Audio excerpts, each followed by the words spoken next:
बिस्मिल्लाहिर्रहमानिर्रहीम। प्यारे बच्चों, अस्सलामु अलैकुम। अलकलम एजुकेशन सिस्टम हरियाणा कोट की तरफ से खुश आमदीद। अच्छा बच्चों, आज हमारा टॉपिक है फिज़िक्स में वर्क एंड एनर्जी। वर्क कैसे कहते हैं और एनर्जी कैसे कहते हैं और इन दोनों में डिफरेंस क्या है। फर्स्ट ऑफ ऑल हम वर्क को डिस्कस करेंगे डिटेल से। वर्क आप लोगों ने जब एग्ज़ाम में लिखना है तो वर्क के बाद क्या लिखना है, डिफिनीशन, कि वर्क की डिफिनीशन क्या है। ओके, तो वर्क की डिफिनीशन ये है, when force is applied on a body and it covers displacement in the direction of force is called displacement in the direction of force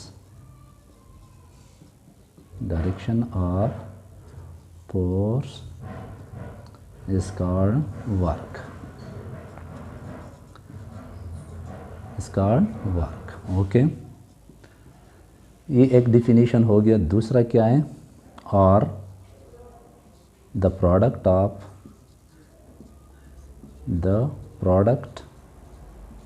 of force and displacement is called work. Work. Okay, ये हमारे पास definition है। Work कैसे कहते हैं, when force is applied on a body. अगर हम force एक body पर अप्लाई करें, एक बॉडी के ऊपर हम फोर्स लगा लें और ये फासला तय करें फोर्स के डायरेक्शन में, तो हम इसको क्या कहेंगे, work.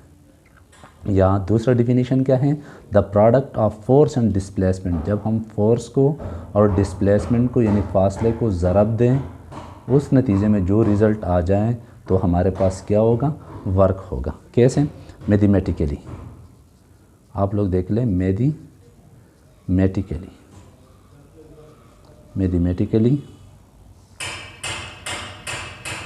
W is equal to F cross S। Okay, ये F क्रॉस S आ गया, और W is equal to F S cos of theta. इसको हम डॉट प्रोडक्ट भी कहते हैं। ओके, आप यूनिट ऑफ वर्क का यूनिट क्या है, वर्क का यूनिट है जॉल, JOULE, जॉल। ये एक इंग्लिश फिजिस्ट है, English physicist.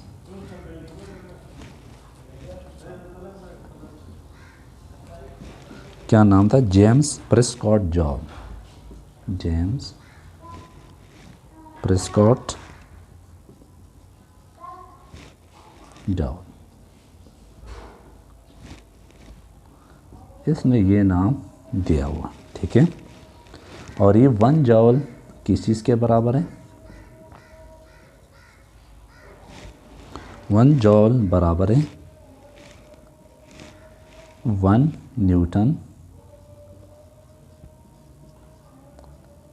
ज़रब 1 metre.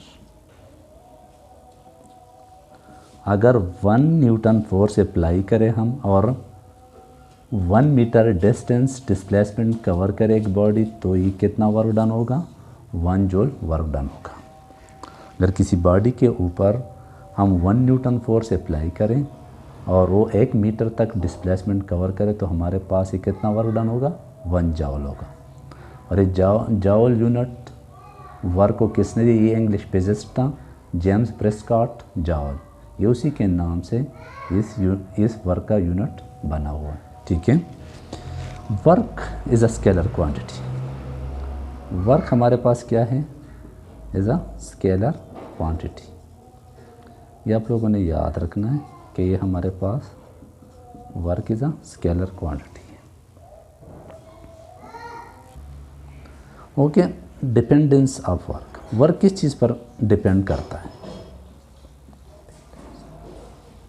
Number first, एक है फोर्स। जितना फोर्स ज़्यादा होगा इतना वर्क भी ज़्यादा होगा। ओके, दूसरा क्या है, जितना डिस्प्लेसमेंट ज़्यादा होगा उतना ही वर्क क्या होगा, ज़्यादा होगा। तीसरा क्या है, एंगल पर डिपेंड करता है, बिटवीन फोर्स एंड डिस्प्लेसमेंट।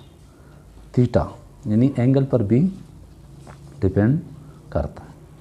अगर एंगल फॉर एग्जांपल थीटा हमारे पास है 90 डिग्री, तो वर्क क्या होगा, ज़ीरो होगा। ये मच मोर इम्पॉर्टेंट।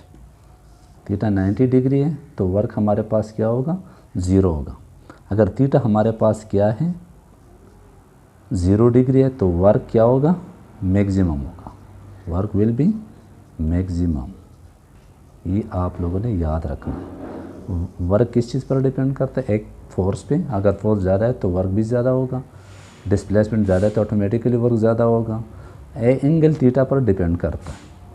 अगर थीटा 90 डिग्री है तो वर्क ऑटोमेटिकली क्या होगा, ज़ीरो होगा। अगर थीटा 0 डिग्री है तो वर्क मैक्सिमम होगा।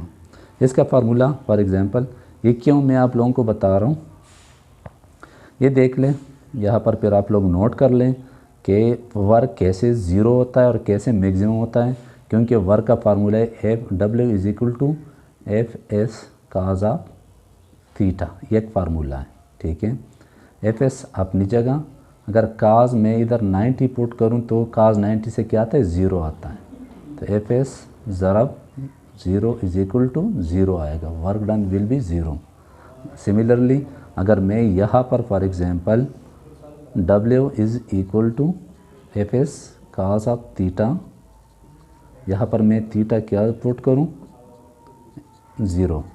ठीक है, तो क्या होगा, काज 0 से 1 आता है तो W=FS आएगा, क्योंकि काज 0 से 1 आता है। तो यहाँ पर वर्क क्या है, मैक्सिमम है। तो ये आप लोगों ने याद रखना है कि जब थीटा हमारे पास 90 हो तो वर्क क्या होगा, मिनिमम होगा, 0 होगा। ठीक है, और जब हमारे पास थीटा 0 हो तो हमारे पास वर्क डन मैक्सिमम होगा। ये मच मोर इम्पॉर्टेंस, क्योंकि वर्क हमारे पास इन चीज़ों पर डिपेंड करता है। ओके, वर्क तो हमने कवर किया। अब एनर्जी की तरफ आते हैं। एनर्जी कैसे कहते हैं? एनर्जी को हम आमतौर पर क्या कहते हैं, तवानाई। ओके, तो एनर्जी की डिफिनीशन क्या है?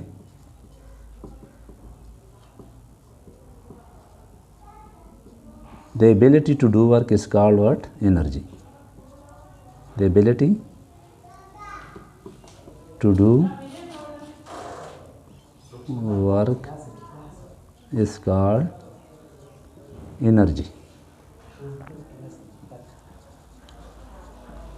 काम करने की सलाहियत को हम क्या कहते हैं, एनर्जी, तवानाई कहते हैं। ठीक है, अभी हमारे पास एनर्जी में मेन हम दो चीज़ें डिस्कस करते हैं। एक है काइनेटिक एनर्जी,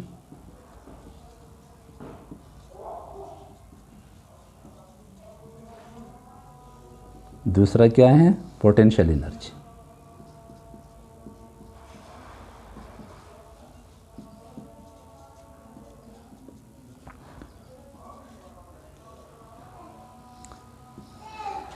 ओके, अभी हमने काइनेटिक एनर्जी को भी डिटेल से डिस्कस करना है और पोटेंशियल एनर्जी को भी डिटेल से डिस्कस करना है।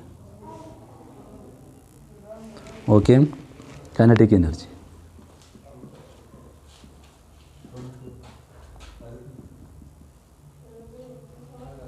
काइनेटिक एनर्जी डिफिनीशन क्या है?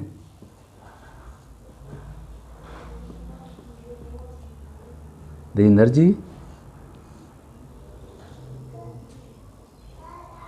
possessed by a body possessed by a body due to its motion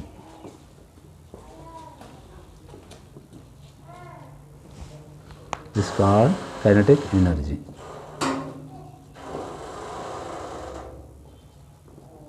अगर किसी बॉडी में मोशन की वजह से काम करने की सलाहियत हो तो हम उसको क्या कहेंगे? Kinetic energy.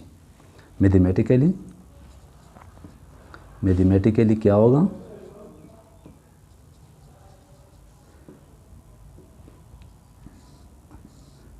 Kinetic energy is equal to half mv²। हमारे पास काइनेटिक एनर्जी का मैथमेटिकल फॉर्म है। आप लोग यहाँ पर देख ले, kinetic energy depend upon mass. अगर मास ज़्यादा है काइनेटिक एनर्जी ज़्यादा होगा, जब मास हमारे पास ज़्यादा। इस तरह वेलोसिटी, काइनेटिक एनर्जी हमारे पास ज़्यादा होगा वेलोसिटी स्क्वायर के मुताबिक, वेलोसिटी पर भी डिपेंड करता है। तो ये देख ले, हमारे पास काइनेटिक एनर्जी दो चीज़ों पर डिपेंड है, बॉडी के मास पे और बॉडी के वेलोसिटी पे। ओके, दूसरा इसका भी हमने प्रूफ निकालना है कि ये kinetic energy, how kinetic energy is equal to half mv²। Kinetic energy is equal to half mv²। अभी हमने इस इक्वेशन को प्रूफ करना है। Okay, as we know that proof, as we know that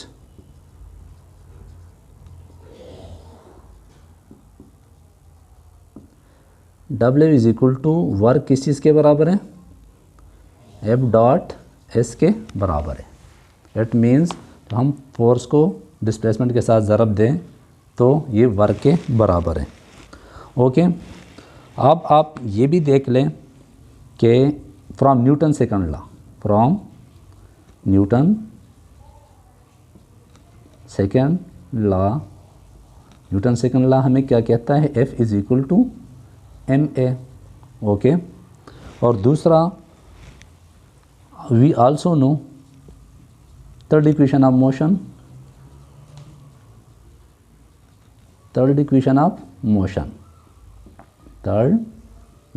of motion